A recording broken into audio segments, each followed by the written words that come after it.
Good Erev Shabbos, Parshas Shmos. Today is Erev Shabbos, and it's a day of joy, and it's a day of Simcha, it's a day of Kedusha. It's also a day in which I think for many of us we're feeling a lot of conflicting emotions. On the one hand, sadness, perhaps, a little sense of tragedy, a sense of loss, and maybe also a sense of hope. The events that occurred over earlier this week in Washington, D.C. are indeed sad and tragic. There is no avenue in which even legitimate grievances can be accomplished in a functioning democracy and civil society through anything other than speech, talking, persuasion. Violence can never be the answer and never be the solution towards achieving political goals, even legitimate and just ones. As I pointed out several months back, when there were other disturbances and violence that was going on in our country, that Judaism, as reflected through our founders, the Avos, and particularly relevant to this week's Parsha, Moshe Rabbeinu, suggests two seemingly contradictory impulses. On the one hand, there's the revolutionary impulse.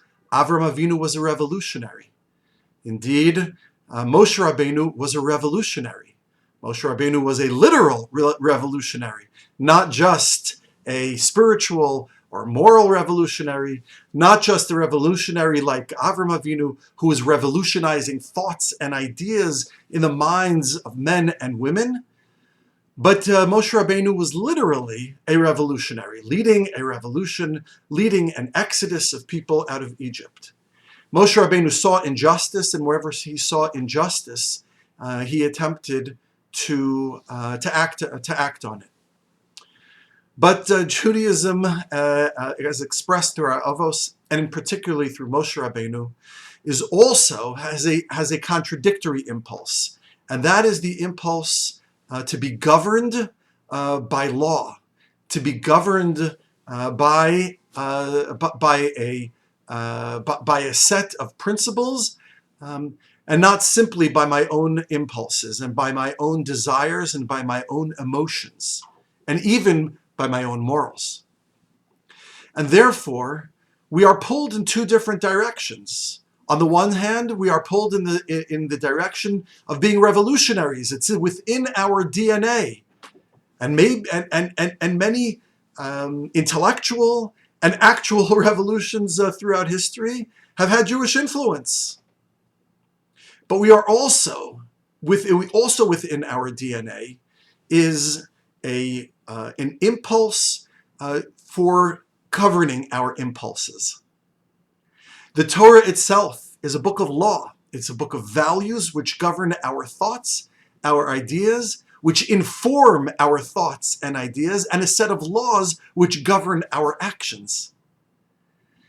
And so we're constantly balancing these two impulses, the impulse to act, to stand up for what we believe, rightly or wrongly so, to be a clarion call for action, and on the other hand, the impulse to govern our impulses, and the need to step back and to reflect and to wonder, are my actions in fact moving me towards the desired goal? Are my actions reflective of my governing laws? Are my actions reflective of my governing my governing values? And this is something which which we have seen in full relief over the course of these last many months, over the summer, and tragically once again in a different context in these last days in Washington, D.C. Everybody has thoughts and everybody has ideas about what they think is right and what they think is wrong. Everybody has thoughts about what they think is just and unjust. In some cases, those ideas might be well-founded. In some cases, those ideas might be ill-conceived and have no basis at all in reality. But one person's sense of justice is another person's sense of the ridiculous. Unfortunately, and I'm not speaking prescriptively, I'm speaking descriptively. I'm describing what I have seen and what I've been witnessing over these months, culminating, or again, in this last tragic event with the attack on Capitol Hill.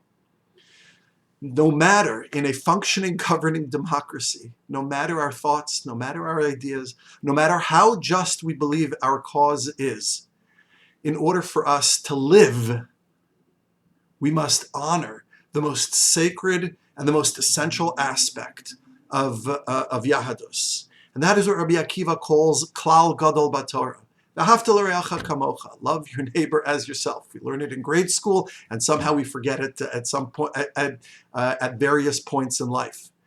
It is important to stand up for what we believe, but we must do so in a way which honors the other, in a way which confers dignity upon another, in a way which raises the whole community up, not in a way which strikes the other down. That is the gvura of Avram Avinu. That is the gvura of our avos. It is the courage. It is the character of our forefathers and foremothers, and it is most certainly the character of the essential protagonist of this week's Sedra, Moshe Rabbeinu. It is my fervent prayer and hope and wish that the Ribono Shel Olam give each and every one of us a sense of nachas ruach, a sense of calmness, and a sense of responsibility. That we are able to relate to one another in our families, in our communities, and in the American citizenry as a whole, to be able to lift each other up to greater heights through the power of persuasion and not through the use, God forbid, of violence. Good Shabbos.